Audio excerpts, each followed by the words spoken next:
in. Does anybody have any questions? We're covering today showing tips and tricks. Does anybody have any questions before we get started? Is it the same dial in? We're just staying on, but just switching gears to the other at 11? No, it's a different dial in for that one. Oh, Maybe Abby will throw it in the chat box, the Zoom link for that one, so that you can hop on to that one. You can save it. But if you registered for it, you should have that link that got sent to you. But if not, she'll I'm sure she'll throw it in the chat box for you. All right, I'm just trying to reorganize my screen. For some reason, I forgot how to do this so that I can show you guys things and see you all at the same time. Apparently, it's been, a whole 4 days or so since I've done this. So here we go. All right, Abby, I'll get that link as we get a little closer over to you. And all right, so let's dive in. So showing etiquette, right? Showing tips and tricks. I'm going to show you some things to do inside of Barry's to help you be more successful and more efficient in setting up those showings. But keep in mind that as we go to show properties, number one, we always want to make sure that we know how to use our lock boxes. Somewhere I have one. So your lockbox, I know I'm sharing my screen, so I'm little. So let's unshare the screen and then we'll come back to... Oh, that's like new share. No, I don't want to do that. Stop share. There we go. That's what we wanted to do. All right. So you have your lockbox. Just so everyone knows, you have an app on your phone. You open the app. It's going to ask for a PIN code when you do that. Before you hit enter or after you hit enter on the PIN code, you have to push up on the lockbox, which causes that little red light to start flashing. That means the lockbox is on.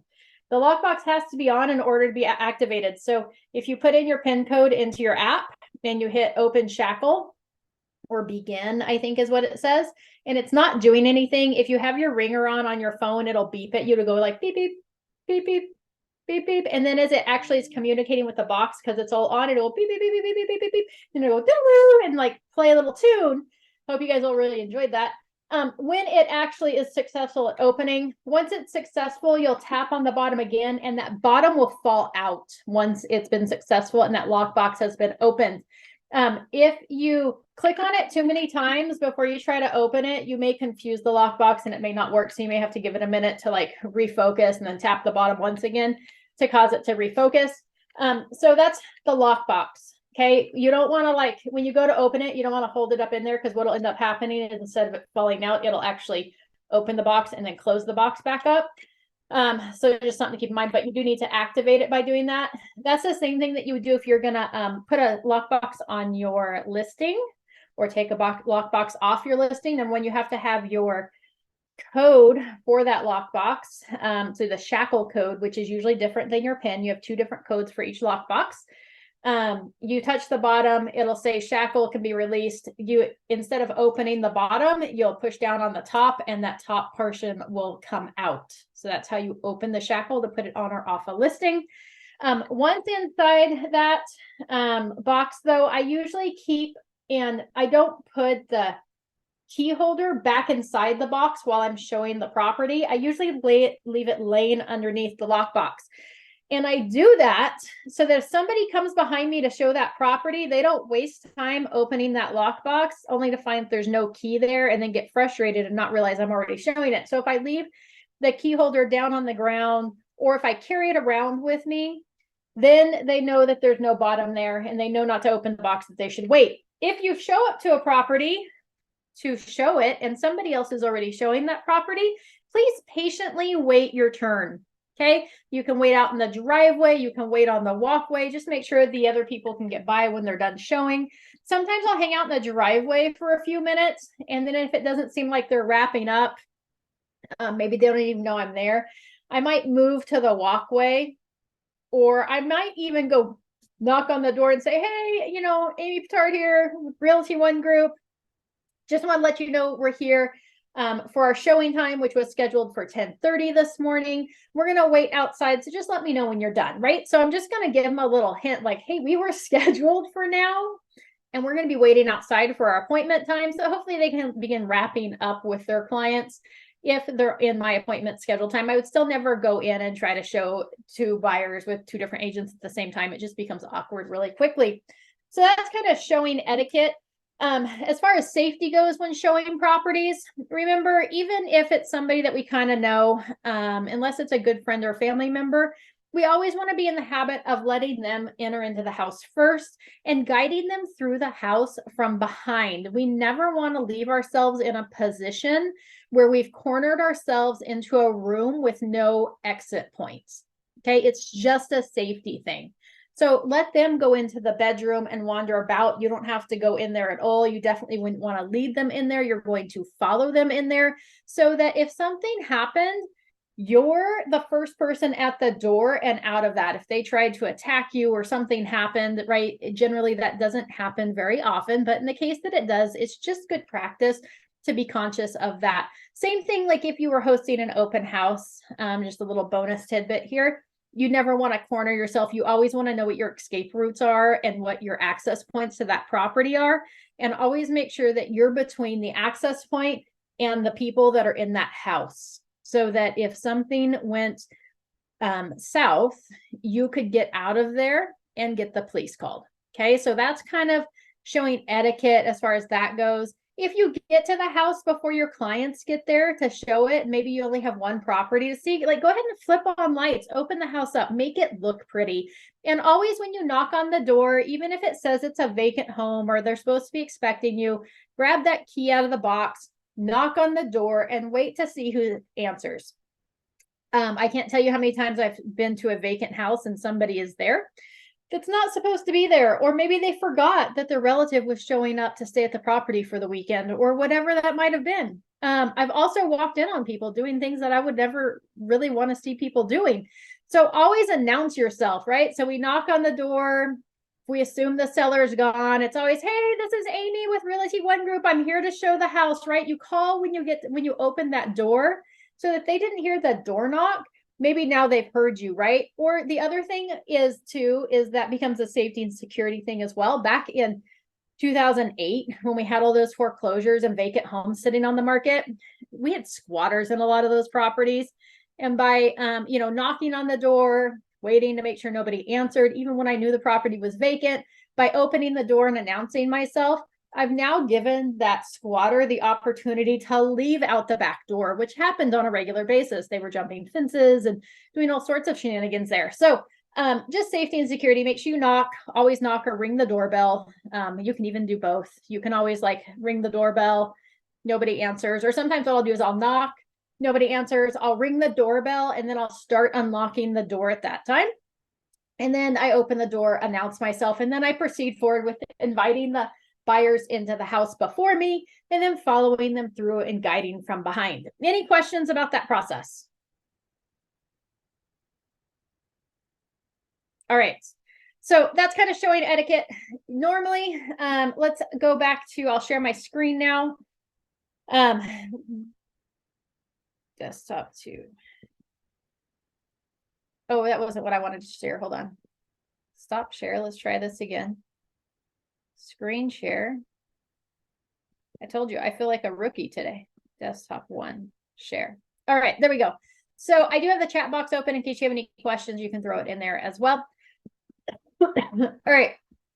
So inside of berries, here are some little tips and tricks to utilizing berries to make your showing more successful. So let's say we're just going to go into, I'm just going to pull up new listings right now so I can hand pick some listings.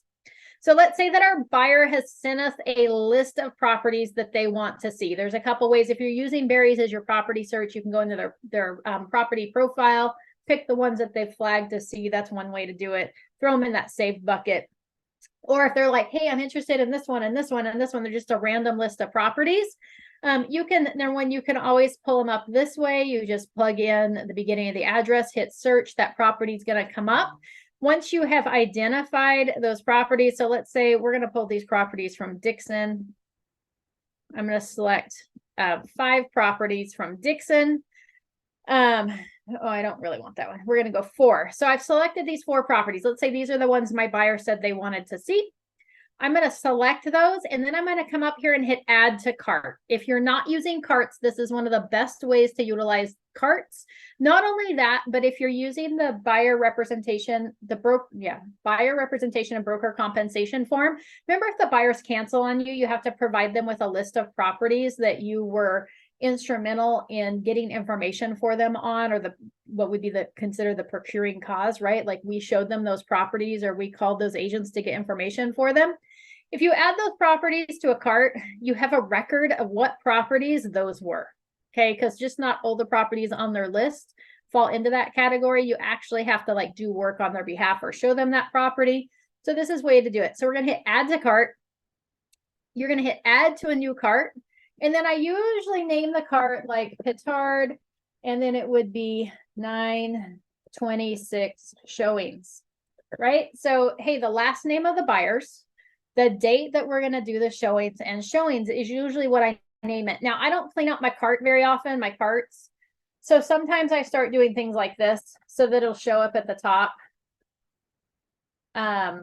I know, random things, but so if you add little things at the top, then it helps it to bump instead of being alphabetical when you pull it up. So I'm going to take those 4 listings and I'm going to add them to the cart. So now that it says I added 4 to my cart, there's 4 total in the cart. If I tried to go back and add a property again to the same cart that I'd already added and hit add to cart, keep in mind it doesn't duplicate. Now we're going to go down and find that cart. Petard 926 showings, hit add. Now it says, hey, no new listings added to the cart, total in cart 4. I already added that one. So now I know it. Oops, I tried to duplicate it. But let's say that you want to add another one. Maybe this Berkshire one. We could select another one. So you can keep adding properties to this cart. You could do it over a period of days, over the course of the week. Hey, let me know when you come across one that you're interested in. We'll put it on our list for Friday. You're going to just keep adding it to the cart. So once we have that cart, we hit add to existing cart. Again, we go down and find that one and hit add. And it'll say, hey, we added one more. Now there's 5. Okay. So I always add those listings to a cart. Okay. Makes it super simple. Then what you can do is if we come up here on our toolbar to carts, then we can scroll down and find that cart. Here we go. If you click on it, now it pulls up just the list of the properties we're going to go see. Super easy to reference them. Now, if I'm out showing properties on my phone, I can open the Berries app. And if I go in the Berries app to the listings button, under listings, you'll find your carts. It also makes it super simple while you're at the property to pull up the cart, access that property, and be able to give them all the details about the property that they need. Super easy way to find those properties that we're showing. Now, if we select all these properties, I just hit the little box at the top, highlighted the properties that we're going to go schedule showings for. And now if I click up here on map, so now the blue toolbar, I have the properties selected that we're going to see. I'm going to hit map. It's going to take and map those listings for me. Okay, and here it shows right here, cart blank, Petard 926 showings, 5 are mapped. So here is all my little boxes. The other thing that I can do is under the more button, I can go to routing. Okay, so more and then routing, add checked, because all these boxes are checked. We're going to add checked to here. You can rearrange these into a different order. So if you're like, man, all right, let's see this one here. Oh, we want to start over here on this one. Looks like Evans Road. All right, not that one. Let's start over here on Evans, because we always want to see properties in order so that we're not like going from one side of town to the other and then back and forth. We want to try to make like a circle or a loop, something that makes sense. So if we come back up to routing, it's got those properties added. We want to see, let's see, we got Dittmeyer, Almond. Oh, I don't have one on. All right, there's an easier way to do this. So you hit routing. Okay, then what we're going to do is we're going to hit get directions. Okay, so I'm not going to try to reorganize, because what happens is I'm like, oh, what property is this? And I click on it. Then my routing goes away. So then I have to come back up here and go routing. And I go, oh, the first one's Georgetown. So then I'm going to come down here and find Georgetown. And then I can drag it. Oops, I click. Oh, hold on. I just clicked the wrong button. It's all right. We're going to come back here to carts. We're going to go back down to that one. We're going to hit that map. Same way we got there before. We're going to get there again. They're all checked. We're going to go routing. Add checked. All right. And then here's where we would move. We can just click this one, drag it up the list to the front. So that's one way to do it, to put them in order. Okay. The other way is we hit get directions right here at the top. It's going to pull up a new window with Google Maps. What I liked about Google Maps is Google Maps pinpoints all the locations with like A, B, C, D. Super handy. Well, it usually does. Let's see if it gives them a number today. We're going to wait for it to finish loading. But from here, so normally it gives me like an A, B, C, D, but it didn't. So that's okay. So we're going to go, let's see, we got Georgetown. Oh, the other thing that we can do, hold on. Oh, that's inside showing time. All right. So here you can also drag them around too. It makes it a little easier because you can be like, hey, what location was this? Dittmeyer. Oftentimes it gives me like A, B, C, D, which makes it really easy to reorganize them. So we go Georgetown to Dittmeyer. Then it's got us ending at West H. I probably want to end at Berkshire. So I'm just going to take this one and drag it to the bottom. You can also zoom in, at which point it gives you more details as well. So you can zoom in and do that. So that's one way to reorganize those as well. So we're going to start here at Georgetown, and then we come to this one here at Dittmeyer, and then we're going to go Almond. I probably even want to go maybe West H and then Almond. Let's see what that one looks like. Oh yeah, I like that a little bit better. So we're going to hit West H, then we're going to go Almond, then we're going to end at Berkshire. Make one quick line. Super simple. Now, the really cool thing about this is we can take this, see this little button here, send directions to your phone. If you click that, you plug in your phone number and it shoots that link over to your phone. So then what happens is when we plug our phone into our car or it picks us up on Bluetooth for the directions, we can click on the text message and it'll actually pull them up in this order and you just hit go. Once we make it to the first house, then it'll ask you if you want to continue. You just hit continue, and that way when you hop back in your car after you're done showing that property, it'll automatically start directions to the next property. It's super handy. I love this option of the send directions to your phone. Okay, it's going to email them to me. It usually gives me an option of text as well, but my Google's been doing weird things today. So that's a really solid option. Now, if you're like, Amy, how much time do you give between houses? Well, if I was seeing 5 houses in Dixon, I would probably allot for about 20 to 30 minutes for each property. That would be like 15 minutes to show it, depending on my buyer, and about 5-minute travel time between properties. So if we were starting our showings at 5 o'clock tonight, I would plan Georgetown at 5 o'clock, and then I would plan Dittmeyer at 5:20, and then I would plan West H at 5:40, this one at 6, and this one at 6:20. And when I call to schedule the first one, it makes it really easy because we're starting at 5. When I call to schedule the second one, because I said, hey, we're going to do this at 5, this is going to be 5:20, I'm going to tell that agent, hey, we're going to show it between 5:15 and 5:45. Okay, in case we arrive a little early and in case we arrive a little late, I'm covered.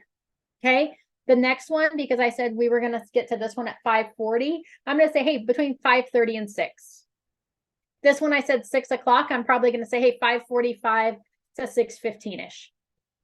Okay, so that's how I'm going to schedule those appointments. Now, if you're we have those buyers that are really quick like that, like in and out, like 15 minutes or less at each property, super simple. You may have one. We had one buyer one time that basically like 5 minutes at each house. They knew what they were looking for. They knew when they didn't see it. So we would be in and out like super fast. So then the next time once I figured that out, we wanted to like set up and schedule them differently. So we would account for that. Like, hey, maybe 10 minutes max per property. Like we can make it to a property like every 15 minutes. right? Accounting for drive time. Or you may have that buyer that like needs 30 minutes per property and they just need to take their time and take it all in. Then schedule that appropriately as well. Also, keep in mind the number of properties that you're going to see each day. Most people can't make it more than an hour, especially if they have kids with them. Like 3, maybe 4 houses max. Sometimes people are like, yeah, we're in town. We've got 2 days to go see properties. Here's our list of 20 properties. You're just going to make it happen, but plan a couple snack breaks. Okay. Plan that if we're going to be out seeing properties from 9 until 1, we're going to need some food in the middle. Like take those clients to lunch. Okay. The other thing that you may want to do is have like a goodie basket or an ice chest inside your car with some bottles of cold water and some snacks like granola bars or fruit snacks or something fun like that. And then that way, as you're moving on from like property 4 to property 5, you can be like, man, I'm sure you're getting a little famished at this point. Would you like some water or some snacks? I've got some available for you in my car. Would you like to come pick out a couple things and be like, oh my gosh, that's perfect. Or especially, you got like kid meltdown happening. Snacks are amazing. So keep that in mind. And you may want to do like the small bottles of water versus the like bigger bottles of water. They go further. There's less waste. So just something to think about there. But you could do either one, but that might be something that you want to keep in your car. The other thing that I would recommend having in your car during showings is make sure you have a tape measure in your car so that in like maybe like a 30-foot tape measure. People like to measure the RV space. They like to measure the garages to make sure their boats or their whatever's will fit, their truck, their vehicle. Or sometimes they want to measure like where a couch might go or something to that effect. So have a tape measure in your car. Would be super handy, as well as a flashlight. And your phone flashlight really isn't sufficient, especially we're moving into the winter months where it's starting to get darker sooner. In the summer, it's not a problem because you're never showing a property after like 9 o'clock. So it's always light outside. But as we move to the shorter days, make sure you have a nice flashlight. So if you show up to a property and the power is off or light bulbs aren't working or something's going on, you've got a way to still be able to really see that property and view it and walk through it with some light going on. Or seeing the backyard in the dark, it becomes difficult. So those are kind of my showing tips and tricks. The other thing that you can do from Barry's is you can go schedule showing. Check this out. Oh, it blocked my pop-up. Hold on. Always allow. All right, let's try it again. Schedule showing. So if your schedule showing doesn't pop up, it could be because your pop-ups were blocked. It's going to open up showing time. Okay, and we're going to hit add to showing cart. Here it's going to add those properties. Hey, what date do you want to do your tour? We're going to go see these properties on Wednesday. If you've got your buyer logged in there, you can add it or you can hit add new. This is good, right? Because it helps to keep track of what properties you've shown to your clients in case you ever need that list. Okay, and then we're going to hit OK. Here, oh, it only added 2. Hold on, I must only have 2 properties. No, I have all 5 properties checked. Separate multiple listing IDs. I do not know why it didn't pull over all of our listings. Usually it pulls over all of our listings. And here, you can go, number one, you can go like turn by turn. We could add a listing stop. So if one didn't populate over, we could come back over to here and go, what was this one? 620 North Almond. So we can go 620 North Almond. Dixon. It's unhappy with us today. I think it was 6. Did I say 620 or 630? I've never had it not pull in the listings. So anyways, you could hit add other stop. Here we go.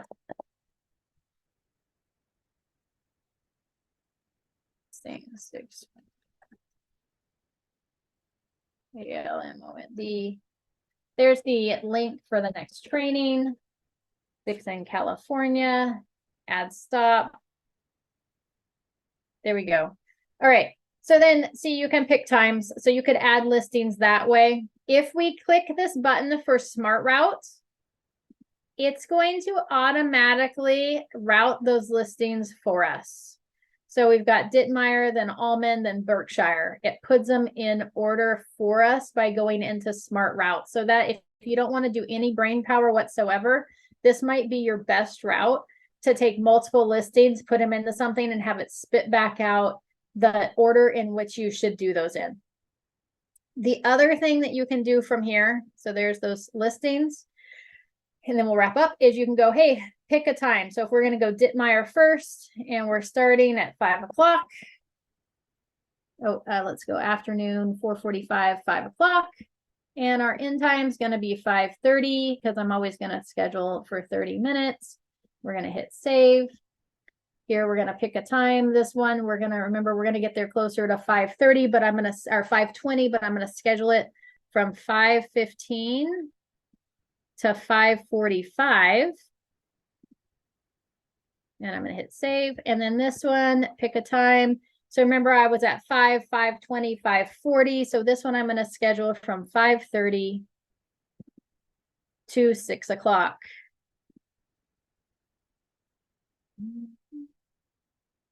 And hit save. This makes it easier for me to keep track in between of kind of what we're doing. Okay. If you were sending these requests on showing time, it's really easy once they're in there. Not yet requested. This one I can just say is confirmed. If I've confirmed it, I can hit send requests. Okay, keep in mind too that in addition to this, and then we'll wrap up for the day, I always usually take a sticky or a notes in my phone with the order of the properties, the list, once they're confirmed, and the date, the times that I said I was going to be there, with the agent's cell phone number. That way, if I'm running ahead or I'm running behind, makes it super easy to shoot a message over to that agent and say, hey, I had a showing scheduled from 5:15 to 5:45 tonight on North Almond. We're running a couple minutes late. We're probably going to be there closer to 6 o'clock. I really apologize. Is that going to be a problem? Right? That way I can keep them updated. So my little sticky or my little notes on my phone has the property addresses in the order that I'm going to see them in case my maps fails me. I'm not lost. And the age, what time I scheduled it for. Once it's confirmed, I put like a little check mark by it or an asterisk, or if it's vacant, I write that just so that I know that if I need to reorder something, it makes it really easy to reorder it with those vacant properties. I know I don't have to confirm. And then also the agent's phone number on there so that I can reach out to them and let them know, or the showing contacts information. Any questions before we wrap up today? Yes, Anastasia. So I sent you a text. It's a screenshot of the box, the lockbox. When I open it, it says it has my personal phone number, and then my email is akminor@kw.com. How do we change that? How do you change that? I will get back to you on how to update that information. Were you you were opening the like a lockbox to show it, correct? Well, I was this particular one, it was my personal one. I was showing somebody how to but you weren't opening the shackle, you were opening the lockbox. No, I was opening I think I was opening the shackle. It was one of the two, but okay. I'm just concerned that information needs to be updated. Yes. I will work on that and get those instructions over to you. You're the bestest in the whole wide world. Also, yes. Also, I had borrowed Anastasia's lockbox, and when I gave it back to her, I ended up deleting it off one of my lockboxes. I'm still getting the notifications when like she has that lockbox at another listing now, and I'm getting all of those notifications, but I deleted it from my thing. So Anastasia may have gone in there or may need to go in and log into Supra on the backside and find that lockbox and then delete you from getting notifications. You've probably been added in, even though you deleted it from your inventory, you're still listed on that lockbox to receive notifications. So you probably need to reach out to Anastasia, tell her log into her Supra website, find that lockbox and delete that notification. She may also be able to do it on her phone. I'll look and see if you can do it on your phone as well. cool, because I keep getting all these text messages and emails. I'm like, this has ended now. I'm like, oh my gosh, this is driving me crazy. Stop it. At least it's getting a lot of showings. At least Well- it's getting a lot of showings. And just so you know, too, you can set your sellers up to get those notifications. Just remember to take them off, which will keep them updated of like when there's a showing and when they've left the property. So just something to kind of keep in mind there as well. All right, fabulous. Well, let's hop on over to our investment blueprint meeting that's happening. The link's there in the chat box. I'll give you like 2 seconds to grab that if you need it, and we'll see you over there.